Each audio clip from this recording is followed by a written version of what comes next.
안녕하십니까. 오늘 수요 예배 오신 여러분을 진심으로 환영합니다. 몸이 불편하지 않으시면 자리에 일어나셔서 우리 십자가의 예수님 그리고 부활의 주님, 부활하셔서 우리와 함께 하시고 또 앞으로 오실 우리 예수님을 찬양하도록 하면 좋겠습니다. 자, 불편하지 않으시면 일어나셔서 찬양하도록 하겠습니다. 예수 열방의 소망.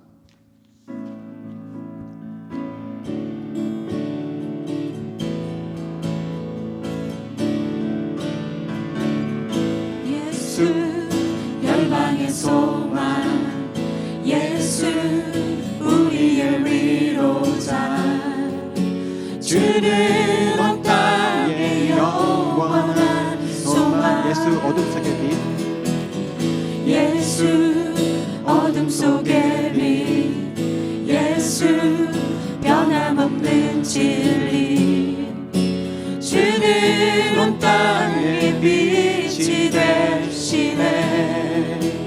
우리 위해 죽으시고 다시 사신 생명의 주, 우리 위해 죽으시고 다시 사신 생명의 주, 주님만의 소망이요, 주님만이 소망이요, 변함없는 반석이라. 주님만이 온 세상을 비추시네.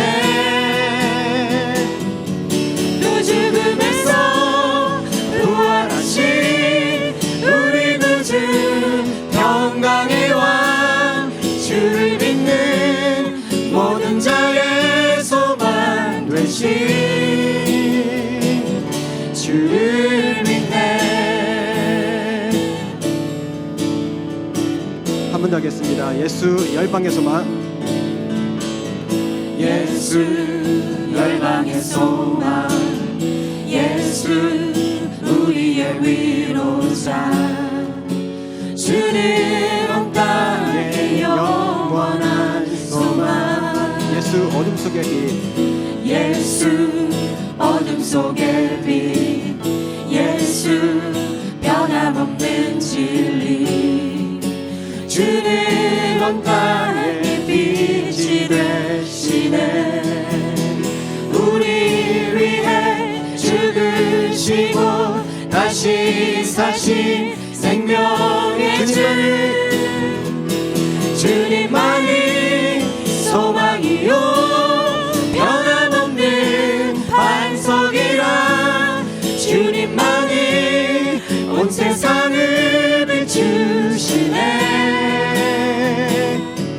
또 죽음에서 부활하신 우리 구주, 평강의 왕, 주를 믿는 모든 자의 소망 되신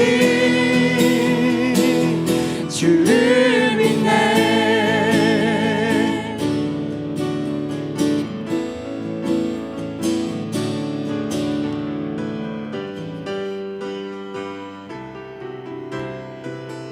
주의 음성을 내가 들으니, 주의 음성을 내가 들으니 사랑하는 말일세. 믿는 마음으로 주께 가오니 나를 영접하소서. 내가 매일 십자가 앞에 더 가까이 가오니 그새 주의 흘린 봄의 피로써 나를 정케 하소서. 주여 넓으신 주여 넓으신 은혜 베푸사 나를 받아주시고, 나의 품은 뜻 주의 뜻같이 되게 하여 주소서. 주의 보좌로 나아갈 때 어찌하니 기쁠까? 주의 얼굴을 항상 배우니 더욱 친근합니다. 내가 매일 십자가 앞에 더 가까이 가오니 그새 주의 흘린 봄의 비로소 십자가 앞에 내가 매일 십자가 앞에 더 가까이 가오니 구세주의 흘린 봄의 피로써 나를 정케 하소서. 내가 매일 십자가 앞에 더 가까이 가오니 구세주의 흘린 봄의 피로써 나를 정케 하소서. 계속해서 고백하겠습니다. 예수 하나님의 아들.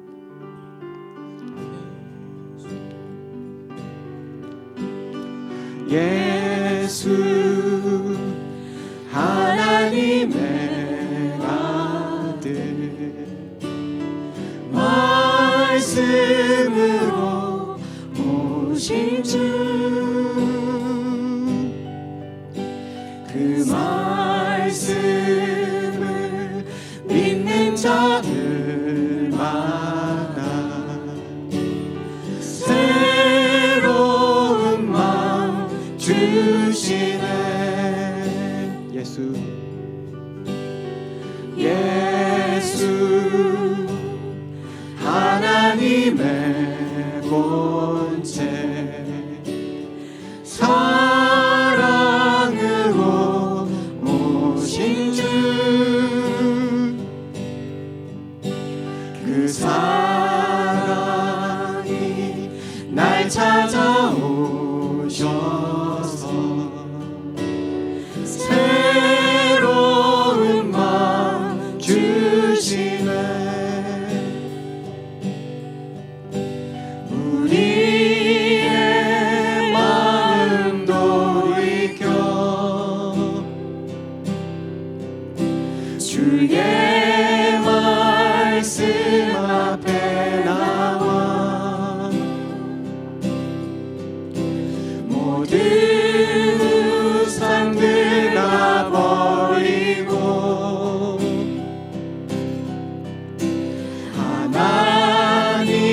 하나님만 경배하네.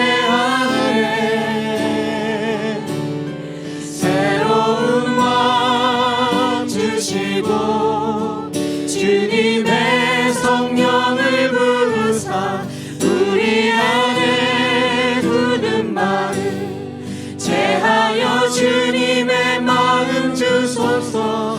그리하여 내 삶이 주의 말씀 안에 거하며 주의 영광 주의 나라 드러나는 삶 되게 하소서.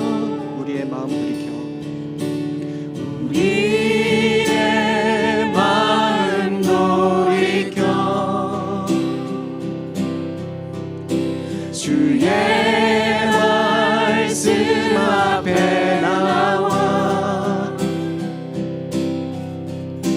모든 우상들 다 버리고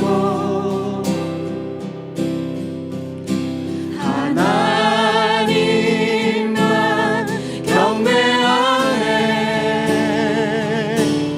새로운 마음 주시고 주님의 성령을 부으사 우리 안에 굳은 마음 제하여 주님의 마음 주소서.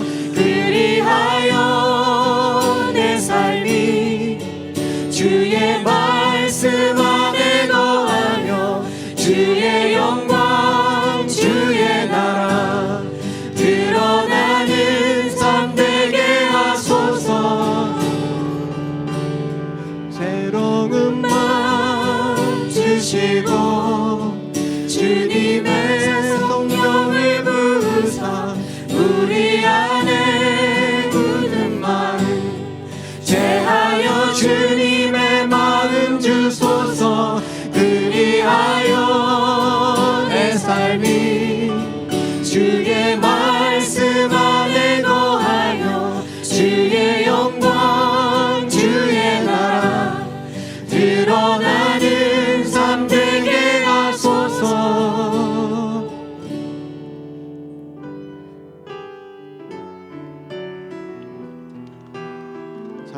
예수님 찾아오십시오 이렇게 고백하는 마음으로 이 찬양 부르도록 하겠습니다. 사랑의 예수님, 사랑의 예수님 나를 찾아오셔서 십자가로 대속하사 내 마음 두드리네. 오 사랑의 예수님 지금 내 맘을 옵니다. 내 안에 거하셔서 나의 생명 되소서. 사랑의 예수님, 사랑의 예수님 나를 찾아오셔서 십자가로 대속하사 내 마음 두드리네. 오 사랑의 예수님 지금 내 맘을 옵니다. 내 안에 거하셔서 나의 생명 되소서.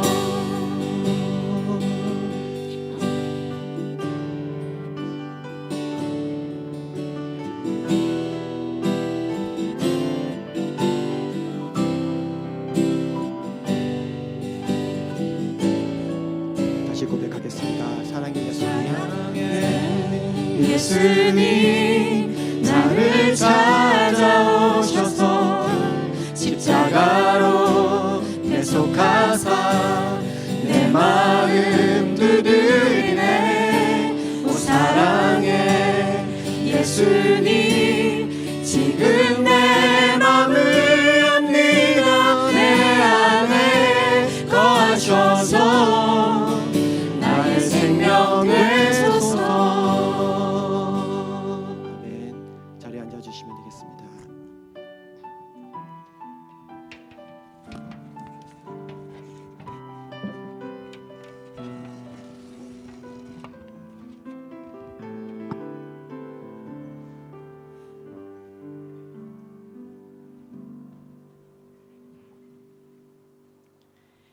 기도하겠습니다.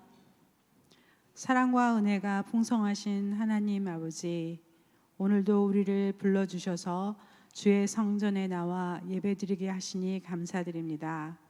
주님은 우리의 창조주시며 역사의 주관자이시며 우리의 삶의 모든 순간을 인도하시는 신실하신 하나님이십니다. 주의 이름을 높이며 영광과 찬양을 올려드립니다. 하나님, 지난 한 주간도 주님의 은혜로 살게 하심에 감사드립니다. 우리 교회를 지켜주시고 믿음의 공동체 안에서 서로 사랑하며 섬길 수 있게 하시니 감사드립니다. 때로는 우리의 마음이 주님의 뜻보다 세상의 일에 더 기울었던 것을 용서해 주시옵소서. 우리 공동체가 하나님의 말씀 위에 굳게 서서 주님의 뜻을 따라가게 하여 주옵소서. 주님, 우리 교회 안에 육신의 질병과 마음의 아픔으로 힘들어하시는 성도들을 주님께 올려드립니다.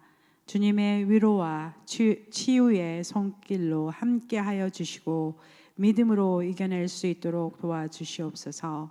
또한 이 땅과 세계 각 곳곳에서 복음을 전하시는 선교사님들과 그 가정을 주님의 능력의 손으로 붙들어 주시옵소서. 우리 한인사역부의 사역을 통해 주님의 사랑이 흘러가며 많은 이들이 주님을 만나게 하여 주시옵소서.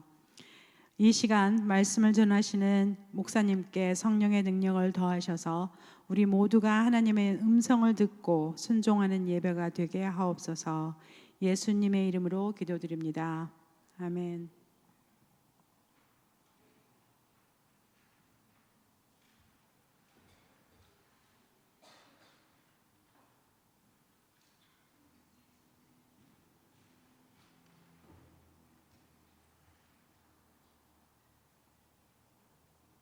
성경 봉독하겠습니다.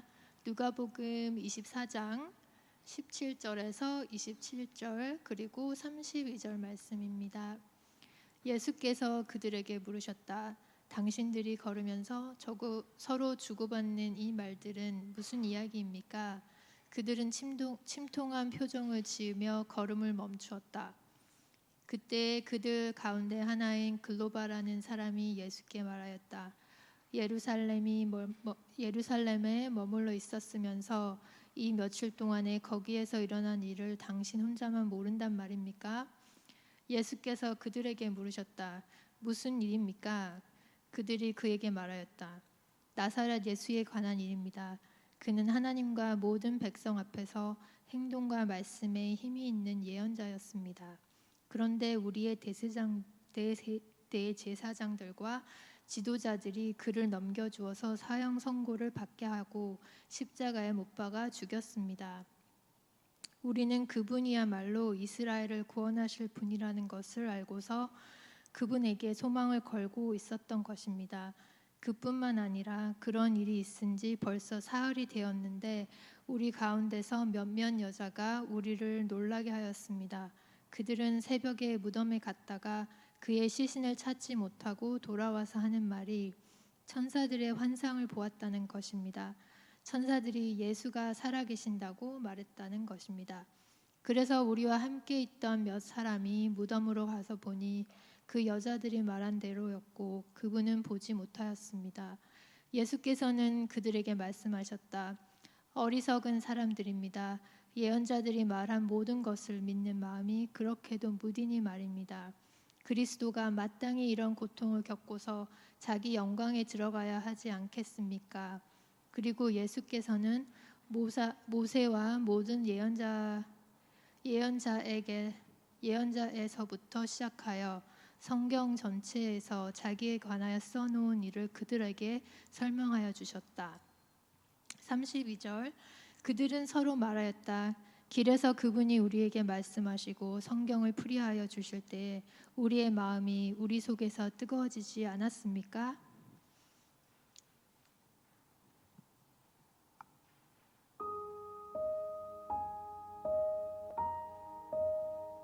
할렐루야!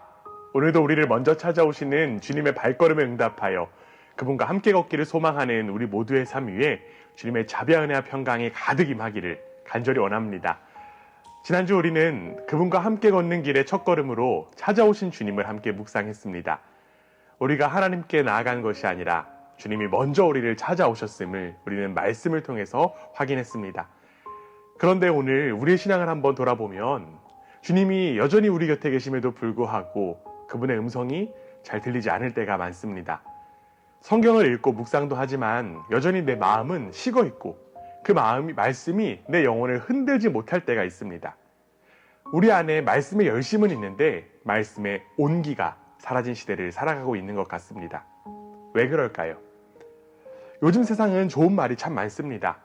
유튜브나 SNS를 보면 이런 문구들이 넘쳐나죠. 오늘 감사히 삽시다. 마음을 비우면 평안합니다.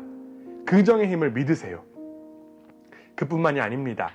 다른 종교의 경전과 또 자기계발서에도 그럴듯한 문장들이 너무나도 많습니다. 그런데 어느 날 저는 문득 이런 생각이 들었습니다. 혹시 나도 성경을 이런 식으로 읽는 것은 아닐까? 성경을 펼치면서 좋은 말씀이네, 은혜롭네 라고 하긴 하지만 그 말씀이 살아계신 주님의 음성으로 내 안에 실제로 들려오지 않을 때가 있다는 것입니다. 마치 성경을 오늘의 명언을 읽듯이 읽어낼 뿐입니다. 그럴 때면 마음 한켠이 뜨겁기보다는 조용히 식어버리죠. 말씀을 사랑하지만 정작 말씀 속에 주님을 만나지 못하는 그 신앙, 그것이 바로 제 이야기였고 어쩌면 우리 모두의 이야기일지도 모르겠습니다. 그래서 오늘은 이 질문으로 설교를 시작하려고 합니다. 당신은 평소에 말씀을 어떻게 읽고 계십니까? 읽고 계시다면 말씀을 통해 주님의 음성을 듣고 계십니까? 이제 옆에 계신 분들과 인사하면서 이렇게 한번 직접 물어볼까요? 당신은 평소에 말씀을 어떻게 읽고 계십니까? 읽고 계신다면 말씀을 통해 주님의 음성을 듣고 계십니까? 제가 3분 정도 시간 드리겠습니다. 한번 나눠보시기 바랍니다.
네, 감사합니다.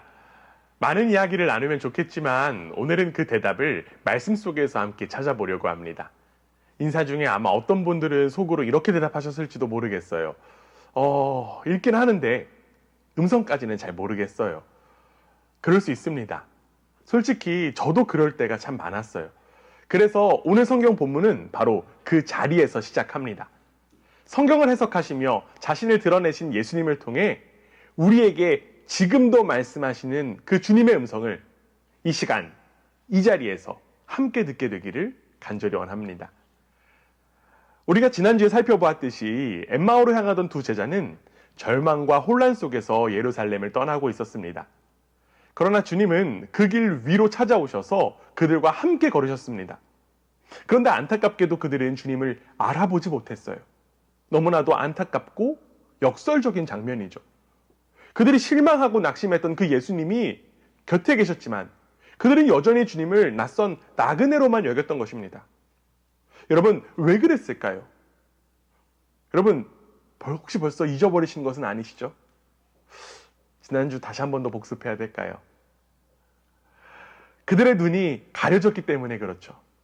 그들의 눈은 자발적으로 감긴 것이 아니라 외부의 작용에 의해서 일시적으로 붙들린 상태였습니다. 즉, 그들의 눈이 닫힌 것이 아니라 붙잡힌 상태였다라고 하는 거예요. 이것은 단순한 실수나 불신의 결과가 아니었습니다. 그들의 눈은 자기중심적인 시선으로 인해서 가려졌지만 동시에 그 자기중심성보다 더 크신 하나님의 가리심 속에 있었다라고 하는 사실입니다. 주님은 그들이 단순히 눈으로 보는 것으로 회복되기 원치 않으셨습니다. 주님은 그들이 보는 신앙이 아니라 듣는 신앙으로 세워지기를 원하셨습니다. 우리가 잘 알고 있듯이 예수님은 도마에게 이렇게 말씀하셨습니다. 요한복음 20장 29절 말씀입니다. 함께 읽습니다. 시작. 예수께서 도마에게 말씀하셨다. 너는 나를 보았기 때문에 믿느냐? 나를 보지 않고도 믿는 사람은 복이 있다. 아멘.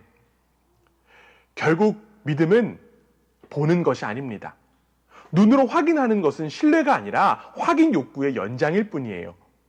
믿음은 보이지 않아도 신뢰하는 마음의 방향입니다. 제가 오스트리아에서 사역하던 시절에 제 차 위에 루프박스를 설치했던 일이 있었습니다. 멀리 여행을 가는데 바람이 심하게 불자 이게 혹시 날아가면 어떡하지? 뚜껑이 열리면 어떡하지라는 생각이 머릿속을 가득 채웠습니다. 심지어 저는 이 루프박스를 볼 수 있는 거울이 있었으면 좋겠다라는 생각까지 들었어요. 결국 저는 그 루프박스를 믿지 못했던 것입니다. 이처럼 믿음이란 눈으로 확인하는 것이 아닙니다. 확인할 수 없어도 신뢰하는 마음이 바로 믿음입니다. 이처럼 주님은 제자들의 눈을 가리심으로 보는 신앙에서 듣는 믿음으로 초대하셨던 것입니다. 이제 그들의 시선은 눈으로 보는 현실이 아니라 귀로 듣는 말씀을 통해 다시 회복될 준비가 되어가고 있었던 것입니다. 그래서 사도 바울도 이렇게 이야기하죠. 로마서 10장 17절입니다. 우리 함께 읽습니다. 시작. 그러므로 믿음은 들음에서 생기고 들음은 그리스도를 전하는 말씀에서 비롯됩니다. 믿음은 눈에서가 아니라 귀에서 시작됩니다. 결국 예수님은 제자들이 보기를 원하신 것이 아니라 듣기를 원하셨어요. 보이는 표적보다 들리는 말씀을 통해 그분 자신을 알아가기 원하셨던 것입니다. 우리 사랑하는 교회 여러분, 하나님은 지금도 우리의 눈을 열기보다 먼저 우리의 귀를 여시는 줄 믿습니다. 말씀을 들음으로 인하여 믿음의 사람으로 회복되는 우리 모두가 되기를 간절히 원합니다. 이제 우리는 자연스럽게 이러한 질문이 생길 수 있어요. 목사님, 믿음은 들음에서 난다라고 하셨는데 그렇다면 우리는 무엇을 들어야 합니까? 사실 요즘처럼 소리가 난무하는 시대는 없습니다. 뉴스에서는 하루가 멀다 하고 이단, 사이비 이야기들이 쏟아지고요. 유튜브를 보면 주님이 내게 이렇게 말씀하셨다라고 하는 직통 계시들이 넘쳐납니다. 사람들은 주님의 음성을 말하지만 사실 그 안을 자세히 들여다보면 자기 주장만 넘쳐나고 있는 것 같아요. 자기가 듣고 싶은 대로 듣고 이야기하는 것입니다. 이러한 혼란스러운 시대 속에서 주님이 이렇게 말씀하셨다라고 하는 말은 위로가 아니라 더 큰 혼란을 가져오기도 합니다. 그래서 우리는 반드시 이러한 질문을 해야 합니다. 우리는 무엇을 들어야 하는가? 무엇이 진짜 주님의 음성인가? 우리가 진짜 들어야 할 소리가 무엇인지 오늘 본문은 분명히 말하고 있습니다. 누가복음 24장 27절 말씀이에요. 우리 함께 읽습니다. 시작. 그리고 예수께서는 모세와 모든 예언자에게서부터 시작하여 성경 전체에서 자기에 관하여 써놓은 일을 그들에게 설명하여 주셨다. 아멘. 사랑하는 교회 여러분, 우리가 들어야 할 것은 오직 복음입니다. 예수님은 제자들에게 새로운 예언이나 계시를 전하신 것이 아니라 이미 주어진 성경의 말씀 속에서 자신이 누구신지를 들려주셨습니다. 예수님은 모세의 이야기와 선지자들의 예언으로부터 성경 전체를 통해 자신이 어떤 분이신지를 설명하셨어요. 즉 예수님은 모든 성경은 나에 관하여 말하고 있다라고 나타내신 것입니다. 이처럼 성경 전체는 예수님 자신에 관한 이야기입니다. 하나님은 우리에게 말씀하실 때 우리의 욕망을 채워주는 어떠한 새로운 정보를 주시는 분이 아닙니다. 하나님은 언제나 자신을 나타내 주시는 분이세요. 하나님은 우리가 하나님 자신을 아는 것을 원하십니다. 그렇기 때문에 성경은 단순히 인생의 길잡이나 도덕의 교과서가 아니라 하나님의 자기소개서라고 할 수 있습니다. 우리 한번 따라해 볼까요? 하나님의 자기소개서. 감사합니다. 창조주 하나님은 피조물인 우리가 그분을 붙들 수 없고 알 수 없는 존재라는 사실을 잘 아시지만 그럼에도 자신을 알게 하시고 싶으셔서 말씀을 통해서 자신을 드러내셨어요. 히브리서 1장 1절에서 2절 말씀 우리 함께 읽습니다. 시작. 하나님께서 옛날에는 예언자들을 통하여 여러 번에 걸쳐 여러 가지 방법으로 우리 조상들에게 말씀하셨으나 이 마지막 날에는 아들을 통하여 우리에게 말씀하셨습니다. 하나님께서는 이 아들을 만물의 상속자로 세우셨습니다. 그를 통하여 온 세상을 지으신 것입니다. 아멘. 하나님은 말씀을 통해 자신을 나타내셨고 그 말씀의 완성은 바로 예수 그리스도이십니다. 예수님이 바로 하나님의 말씀이십니다. 그분은 단순히 말씀을 전하신 분이 아니라 하나님의 말씀이 사람이 되어 우리 가운데 오신 분이십니다. 요한복음 1장 14절에 이렇게 되어 있습니다. 그 말씀은 육신이 되어 우리 가운데 사셨다. 우리는 그의 영광을 보았다. 그것은 아버지께서 주신 외아들의 영광이었다. 그는 은혜와 진리가 충만하였다. 예수님 안에서 우리는 하나님의 영광을 보고 그분을 통해 하나님을 알게 됩니다. 하나님은 눈에 보이지는 않는 분이시지만 예수님 안에서 우리와 함께 거하시며 자신을 보여주시고 알게 하시는 분이십니다. 그래서 하나님은 예수님 안에서 자신을 숨기지 않으시고 우리에게 자신을 드러내신 것입니다. 예수님은 단순히 하나님의 말씀을 설명하신 분이 아닙니다. 그 말씀 자체로 우리 곁에 오신 하나님이십니다. 그러므로 우리의 신앙의 핵심은 내가 무엇을 느끼느냐가 아니라 내가 누구를 알고 있느냐입니다. 결국 믿음은 정보가 아니라 관계라고 하는 사실입니다. 그러기 위해 우리는 말씀을 통하여 우리를 만드신 분이 누구신지, 우리가 누구의 형상으로 창조되었는지, 우리를 다스리시는 분이 누구신지를 우리는 분명히 알 필요가 있습니다. 성경은 하나님이 우리에게 말씀하시는 자리이고 그 말씀의 중심에는 언제나 예수 그리스도 곧 하나님의 마음과 영광이 서 계십니다. 그런데 안타깝게도 많은 이들이 여전히 말씀을 정보로만 받아들이고 있습니다. 그 대표적인 예가 바로 바리새인들이에요. 그들은 성경을 연구하는 일에 누구보다 열심이었습니다. 성경의 단어 수를 세고요. 철자 하나하나의 의미를 분석하며 그 지식 자체를 경건으로 여겼어요. 그들은 말씀을 공부했지만 안타깝게도 그 말씀의 주인공을 만나지는 못했습니다. 예수님은 그런 바리새인들을 향해서 이렇게 말씀하셨습니다. 요한복음 5장 39절에서 40절 말씀입니다. 우리 함께 읽습니다. 시작. 너희가 성경을 연구하는 것은 영원한 생명이 그 안에 있다고 생각하기 때문이다. 성경은 나에 대하여 증언하고 있다. 그런데 너희는 생명을 얻으러 나에게 오려고 하지 않는다. 사랑하는 교회 여러분, 이 말씀은 2000년 전 바리새인들에게만 하신 말씀이 아닙니다. 오늘 우리에게도 똑같이 주어지는 경고입니다. 오늘도 우리는 말씀을 사랑한다고 하지만 정작 그 말씀의 주인공이신 예수님과의 관계는 놓치고 있을 때가 참 많습니다. 그분의 마음을 배우지 못한 말씀 공부, 그분과의 교제가 없는 묵상은 결국 복음 없는 신앙의 습관이 될 뿐이에요.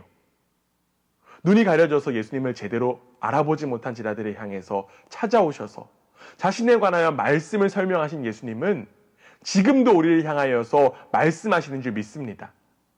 이제 우리는 말씀을 통하여 우리의 가려졌던 눈이 벗겨져야 합니다.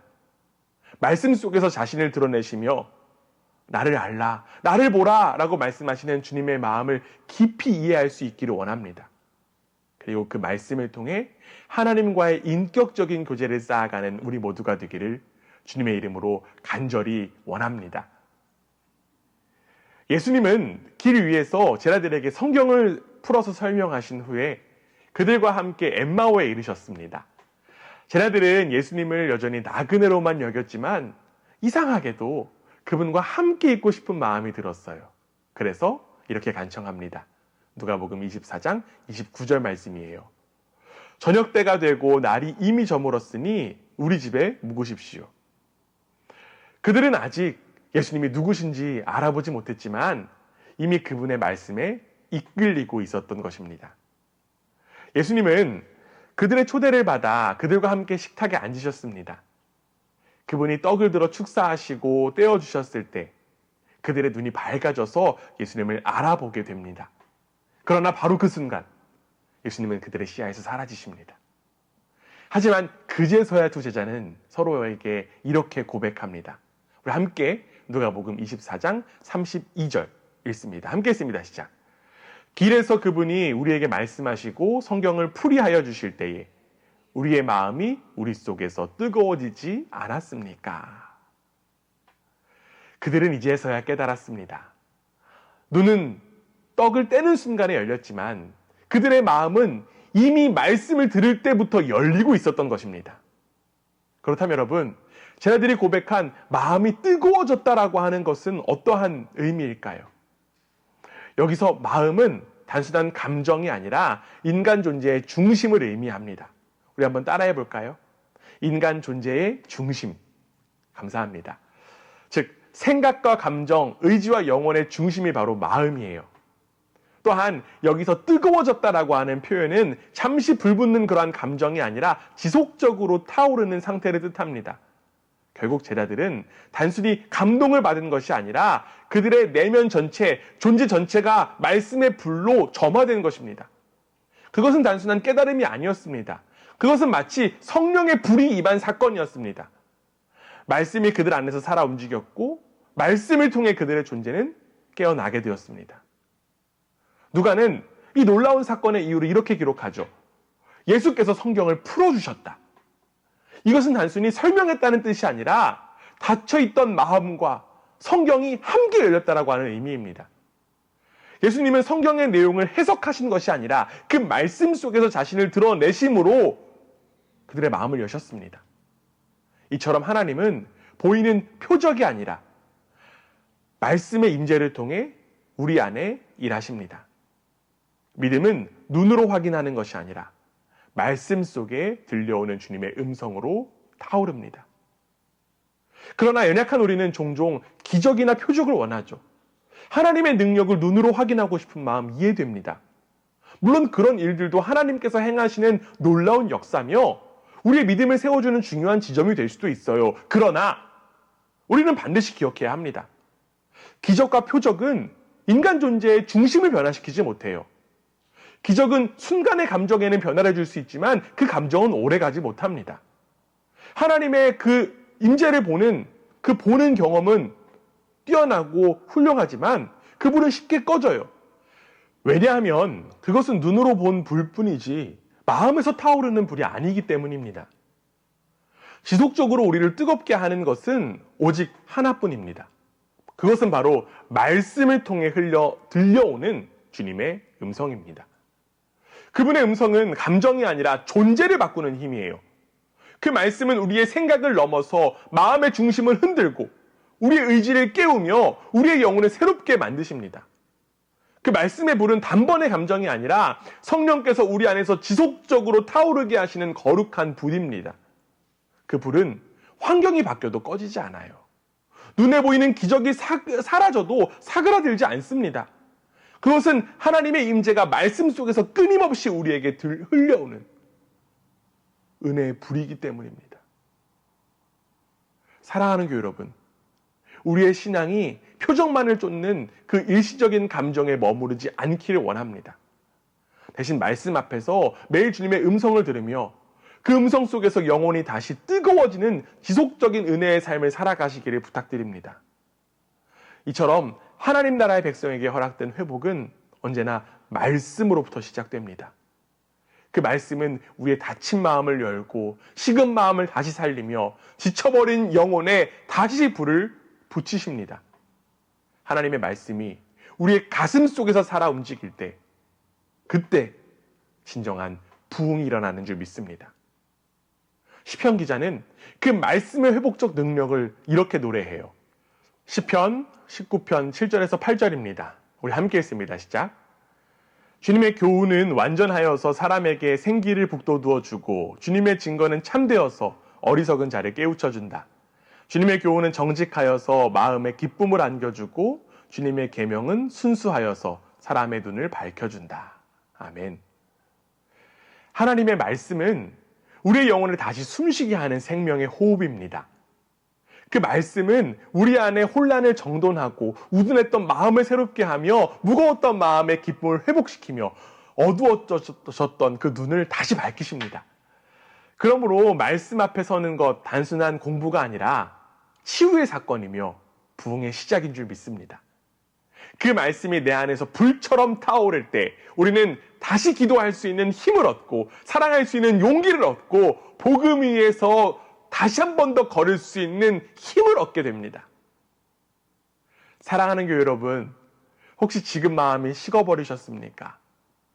주님이 멀게 느껴지십니까? 그렇다면 다시 말씀 앞으로 돌아오시기를 부탁드립니다. 그 말씀 속에서 주님이 기다리고 계십니다. 그분의 음성은 여전히 우리에게 말씀하십니다. 예레미야서 23장 29절이에요. 내 말은 맹렬하게 타는 불이다. 바위를 부수는 망치다. 맹렬히 타오르는 불이 오늘 우리의 심령 속에도 다시 타오르기를 원합니다. 그 말씀의 불길이 우리의 삶 속에서 꺼지지 않고 이제는 삶의 바위를 부수는 능력이 되기를 주님의 이름으로 간절히 원합니다. 우리 사랑하는 교회 여러분, 하나님은 지금도 말씀하시는 줄 믿습니다. 그러나 문제는 우리가 들을 수 없다라고 하는 거죠. 하나님은 우리에게 말씀하시는데 왜 우리는 여전히 듣지 못하는 것일까요? 이사야 선지자는 이렇게 말합니다. 우리가 어제 함께 묵상했던 말씀이죠.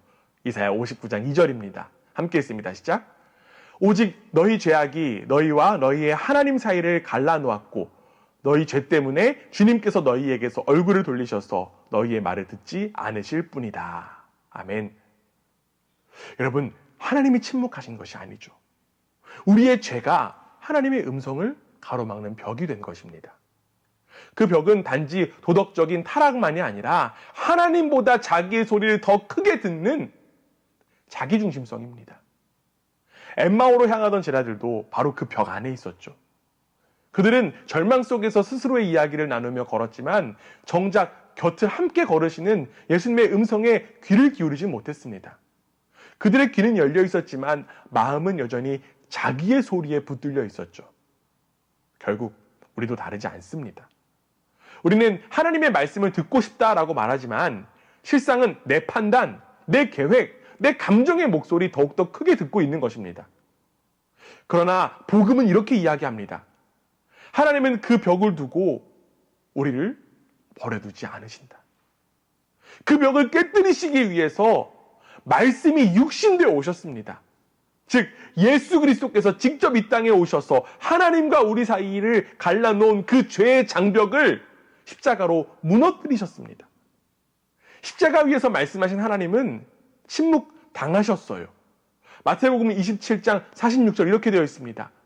3시쯤에 예수께서 큰 소리로 부르짖어 말씀하셨다. 엘리 엘리 라마 사박다니. 그것은 나의 하나님 어찌하여 나를 버리셨습니까? 라는 뜻이다. 엘리 엘리 라마 사박다니. 이 절규는 우리가 다시 하나님의 음성을 들을 수 있도록 하신 사랑의 침묵이었습니다. 그분이 들리지 않으셨기 때문에 이제 우리는 다시 들을 수 있게 되었습니다. 그분이 버려지셨기 때문에 우리는 다시 하나님과 교제 안으로 돌아올 수 있게 되었습니다. 사랑하는 교회 여러분, 죄의 벽을 깨뜨리시고 우리를 다시 부르신 주님은 지금도 우리를 향해서 말씀하시는 줄 믿습니다. 이제 우리는 예수 그리스도로 인하여 말씀을 통한 주님의 음성을 들을 수 있습니다. 그리고 그 음성을 들을 수 있는 자리가 어디일까요? 바로 광야입니다. 왜 여기서 갑자기 광야가 나올까요? 그것은 말씀이 육신되어 오신 예수 그리스도께서 공생애를 시작하시기 전에 머무셨던 자리, 하나님의 그 사명을 확인하셨던 자리가 바로 광야이기 때문입니다. 성령에 이끌리신 예수님은 세상의 소리가 들리지 않는 그곳으로 나아가셨어요. 광야는 아무것도 들리지 않는 곳이지만 동시에 하나님의 말씀만이 울려 퍼지는 자리였습니다. 히브리어로 광야는 미드바르라고 하는 단어인데요. 이 미드바르의 어근은 말씀을 뜻하는 다바르와 같습니다. 즉, 광야는 하나님이 말씀하시는 곳이에요. 모든 소리가 멎고 세상의 소음이 사라지고 내 안의 자아의 목소리까지 조용해질 때 비로소 들리는 것이 바로 주님의 음성입니다. 우리에게 생명을 허락하신 예수님도 광야에서 말씀을 들으시며 자신의 사명을 확인하셨습니다. 우리 생각해 보면요, 엠마오로 가던 제자들에게도 그 길은 곧 광야였습니다. 소망이 무너지고 믿음이 흔들리고 자기 확신이 깨어진 그 자리가 바로 하나님이 말씀하시는 자리였어요.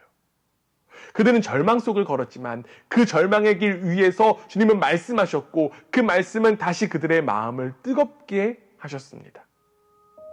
사랑하는 여러분, 우리도 광야로 나아가야 합니다. 주님은 여전히 말씀하시지만 그 음성은 언제나 조용한 광야에서 들립니다. 기도와 말씀의 자리, 세상의 소리를 멈추는 그 시간 속에서 주님은 내가 너와 함께 걷고 있다라고 말씀하십니다. 혹시 지금 여러분의 삶이 광야와 같으십니까? 주님의 음성이 들리지 않은 것 같으십니까?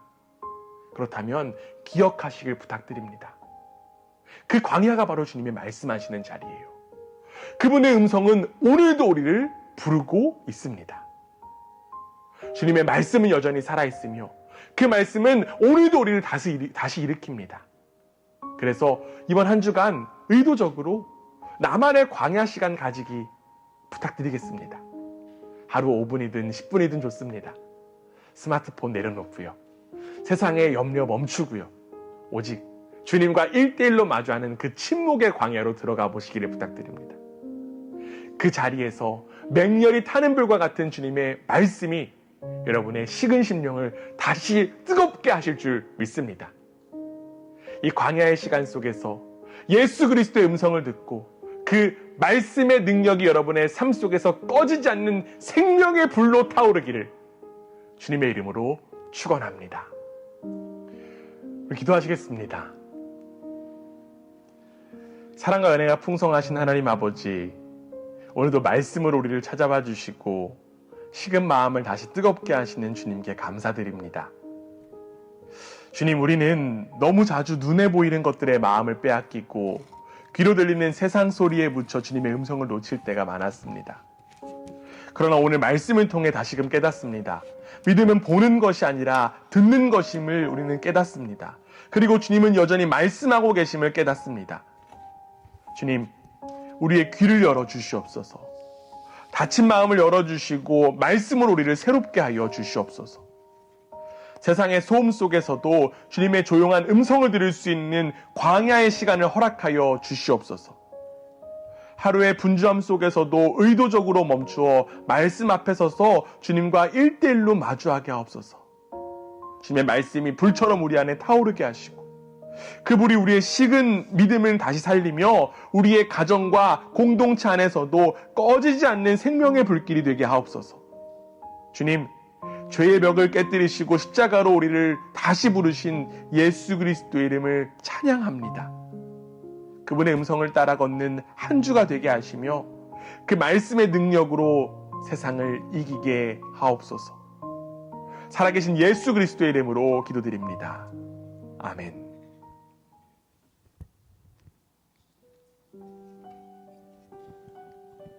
예수 하나님의 아들 찬양하시겠습니다.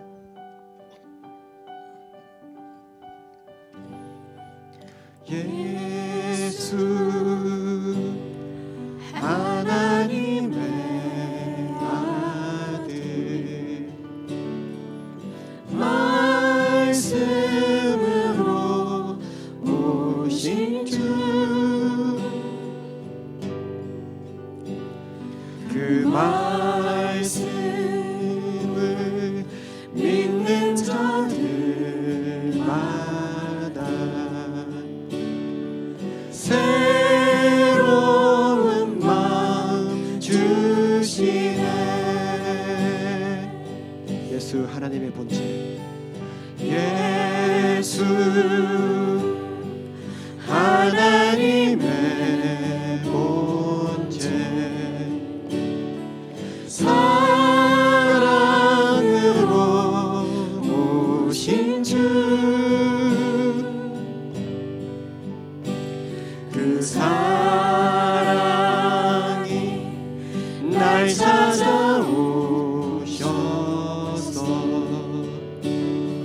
새로운 마음 주시네.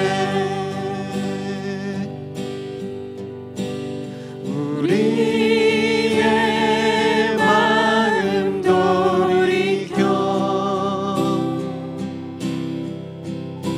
주의 말씀 앞에 나와 모든 우상을 놔버리고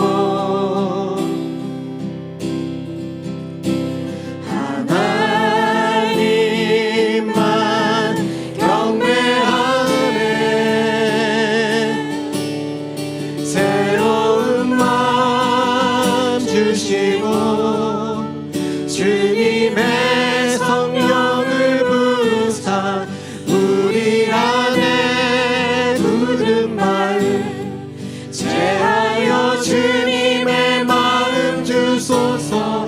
그리하여 내 삶이 주의 말씀 안에 거하며 주의 영광 주의 나라 드러나는 삶 되게 하소서. 우리 오늘 들은 말씀 가지고 기도하면 좋겠습니다. 말씀하시는 하나님, 나에게 또 우리에게 때로는 개인적으로 때로는 공동체 안으로 말씀하시는 우리 하나님의 음성, 그 말씀을 들을 수 있도록 우리 마음을 열어주시기를, 지금 이 순간 열어주시고 이것이 일시적인 것이 아니라 계속해서 열린 마음이 될 수 있도록, 그 말씀을 들을 수 있도록 하나님 도와주십시오. 성령이 임하시고 깨우쳐 주시고 그렇게 인도해 주시기를 바랍니다 하고 기도하시면 좋겠습니다.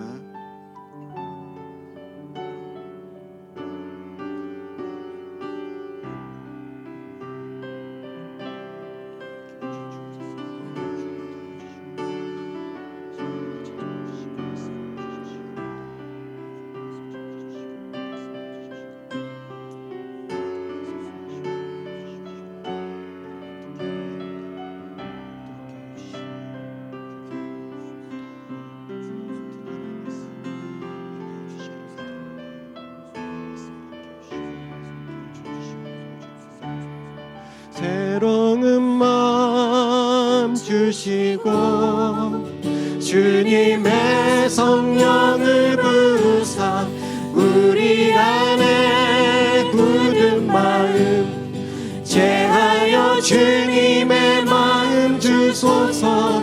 그리하여 내 삶이 주의 말씀 안에 거하며 주의 영광 주의 나라 드러나는 새로운 맘 주시고 주님의 성령을 부으사 우리 안에 굳은 마음 제하여 주님의 마음 주소서. 그리하여 내 삶이 주의 말씀 안에 거하며 주의 영광 주의 나라 드러나는 삶 되게 하소서.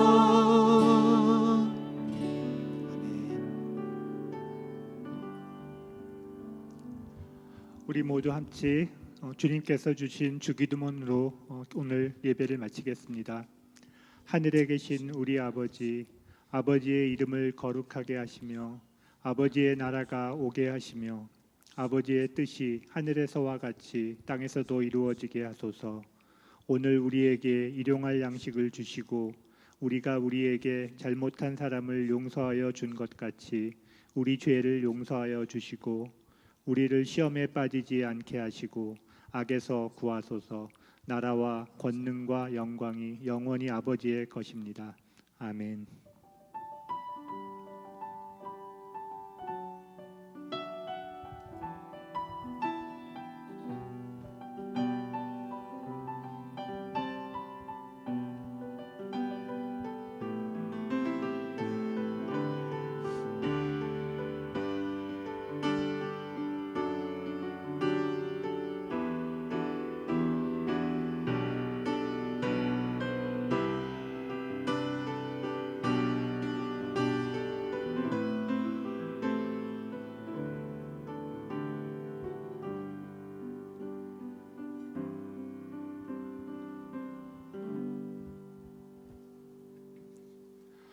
권고 말씀드리겠습니다.